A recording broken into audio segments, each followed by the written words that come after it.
Hello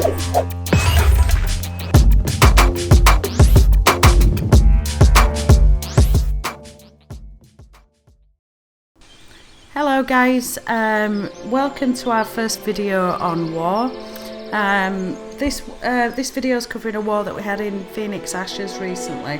Now if we have a look at our clan, you'll see that we got 13 war wins, which is not a lot at all, and we're doing war once a week at the moment. But there's a reason for that. If you have a look at our war log, you'll see that we had a war 158 days ago against Ares Persian, and then the one sort of before, well, after that was 16 days ago. So we had quite a big gap in war. The reasons for that was when war first came out, we tried it. We had people that didn't want to war, they didn't like it, so they wouldn't attack, or they would attack but it was a bit begrudgingly, so they perhaps wouldn't give it 100% for the clan. But some of these people were really good members of the clan other than that, so we didn't want to kick these people out. So what we decided to do was knock war on the head, and we said, right, we're not going to do war, we're just going to be a non-war clan, which worked fine for a bit. But then we found that a lot of people were coming to our clan asking war, or people were leaving the clan to go do war elsewhere. So after that we did a back-to-back war clan called Phoenix War. And what we found were groups went from Phoenix Ashes and Phoenix All-Star into the war clan. And what we found then was that it actually depleted our normal clans a bit, because people were in the war clan. So we had a few complaints about that. So we sort of changed it to do one war a week in Phoenix War, and people would we'd declare war, they'd fill up the clan castles, and then they'd go back to the regular clan until it was battle day. So that worked okay for a while, but there's some weeks that everybody in the dog wanted to war, other weeks we struggled to get the 10 people to war, so in the end we sort of gave up on that.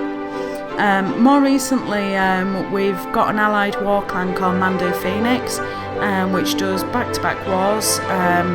So as soon as one finishes, they just start the next one. And that's an allied clan that we made with a clan that's now called Night Mandu. They were called Mandu ZD or something. I have to concentrate to spell it. I've never spoken it before, so Desi and Tia can laugh at me for that now. So we started this allied war clan, so if people want to war, they can go to our allied war clan, they can war there if they want extra practice, they want extra war or what have you.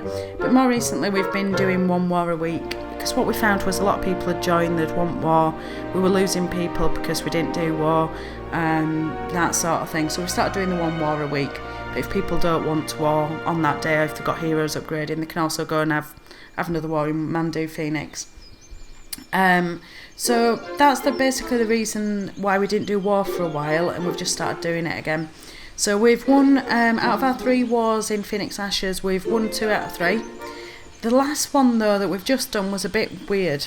So you can see there we won 47-10. Now if we go into the details of this war, and we'll have a look at how the war started. Actually no, we'll have a look at the enemy clan first.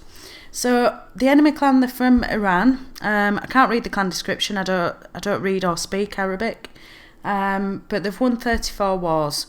So when we got matched with these against our sort of puny 13 wars, we thought, right, not looking so good in this one.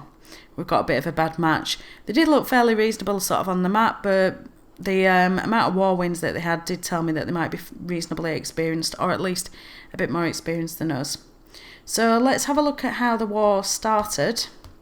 So the first raid was against me. And you can see that this chap was attacking, or maybe a lady, was attacking with all archers, but 8 barbs. So it's just basically sort of, I wouldn't even call that a barch really, it's more just all archers. So they were just basically going for the 50% win.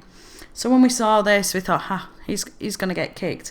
Anybody who barched in a war in our clan would be kicked, unless it was sort of like the last few minutes we had a big lead and they'd got sort of approval to barch for loot.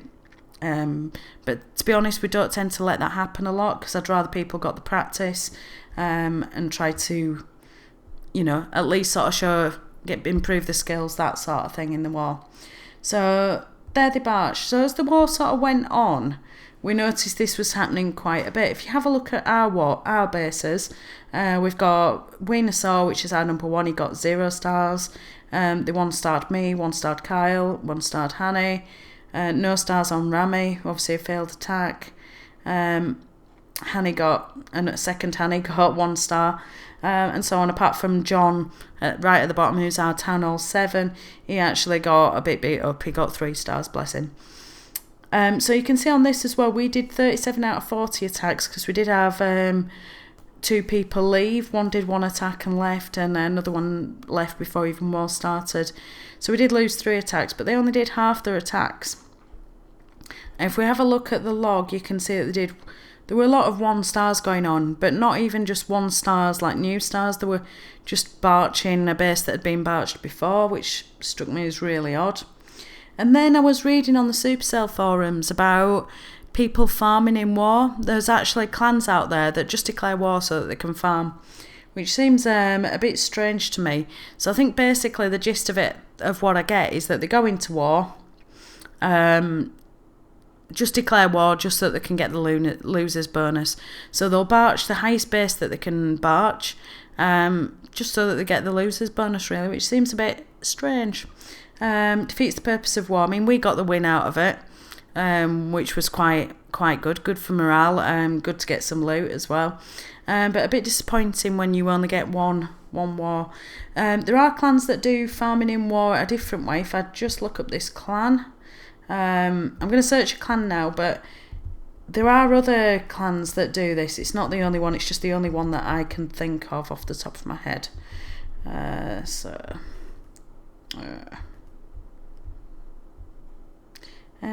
So just set the minimum clan points. I think this clan's up at about 27,000, so I'll just up that a bit.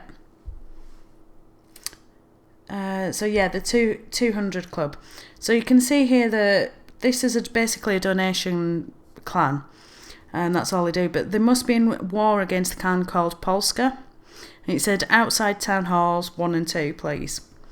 So what these clans basically do is they declare war against the other clan. They'll ask the top 2 to put the town halls out, so that they can basically snipe those town halls. Each member can get 2 snipes in, and obviously they'll get the biggest losers loot, because they're going for the top 2 town halls, and then basically they'll let the other clan win the war, so that they get that loot, which strikes me as a bit unsporting, really. I mean, it spoils the war system. I mean, in some ways it is a bit crafty to get around the loot system in Clash of Clans, and then in other ways I do think it spoils the loot system. But this seems to be a new thing that we had in our last war, is that they just barch for the loot. They don't even ask you to put the town halls outside. They just simply barch for the loot. So I'm just going to have a look through. We did some really good attacks in this. We are getting a lot better. So I'm just going to show you some of the attacks that we actually did. Let me just find some. So yeah, let's have a look at John. See what John did, because he managed to get 3 stars.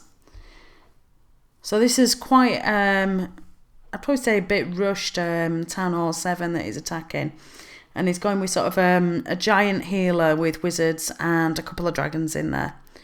Now John, although he's our lowest member, so obviously he does get to attack the lowest base in the other clan, in our last 2 wars, I'd probably say he's been our most valuable player. He's brought us 6 stars this war, and I think he did the last war as well, so he's been doing really well.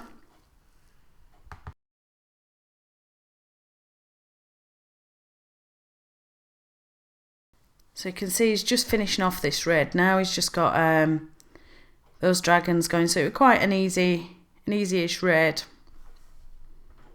But still, well done, John. He got us the 3 stars, 6 stars in total.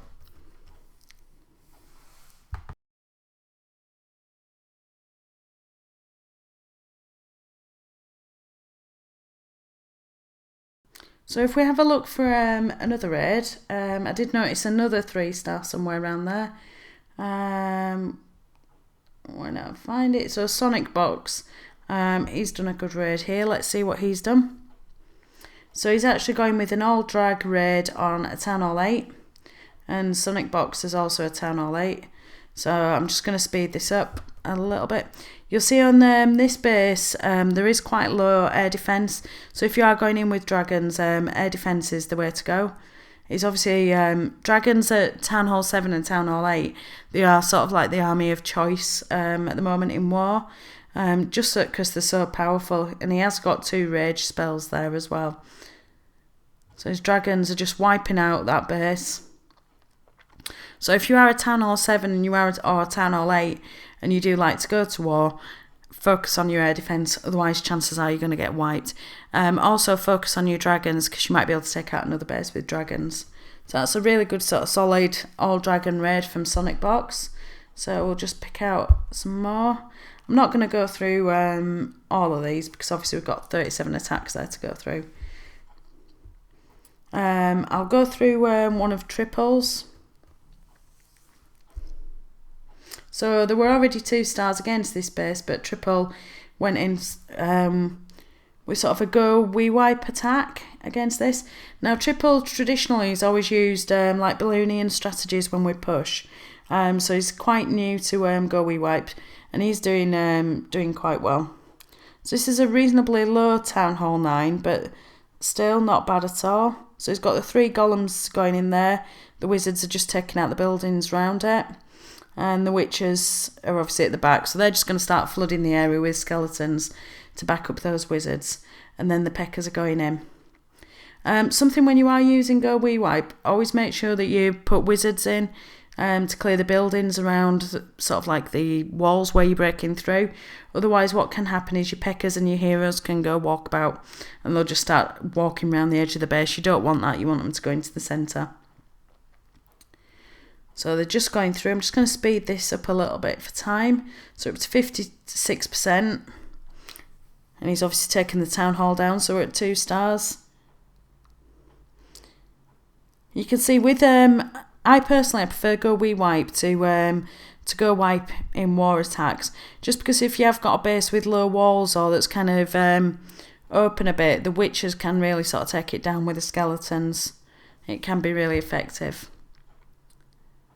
So you can see we're up to 91%. And those witch skeletons are really helping things out. King's nearly dead, but there is quite a bit of health left on the Peckers. And the Peckers have just gone walkies, so they're just leaving the king to die.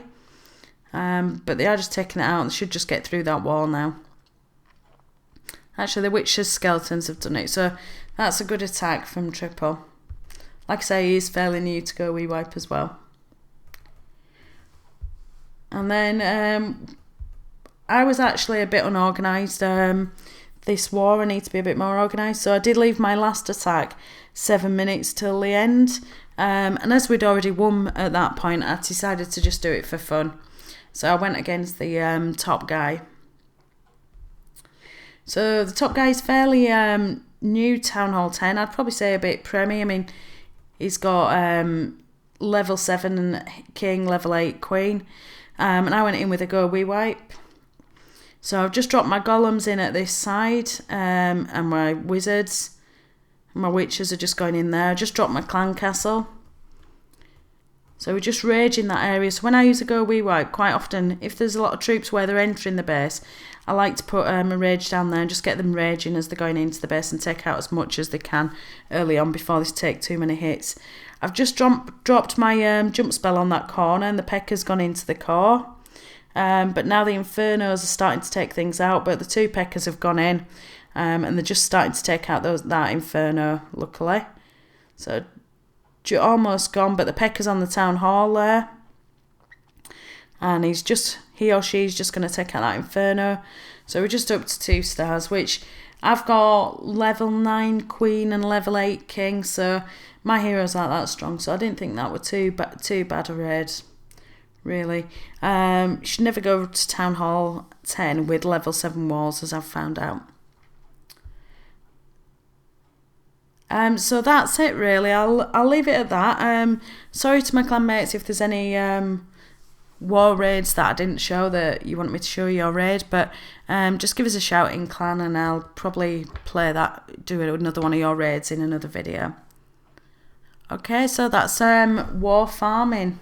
So let me know in the comments what you think about war farming. Do you think it's a good thing? Does your clan do it? Do you think it spoils war? I think it's not so bad if you do back-to-back wars, but I think if you only do one war a week like we do, it is a bit of a shame if you're all sort of geared up for a good fight and then you get somebody who just sort of throws the towel in, really. It's a bit of a shame, but it's always good for the warlog, I guess, in the long run. Okay, so just let me know about that.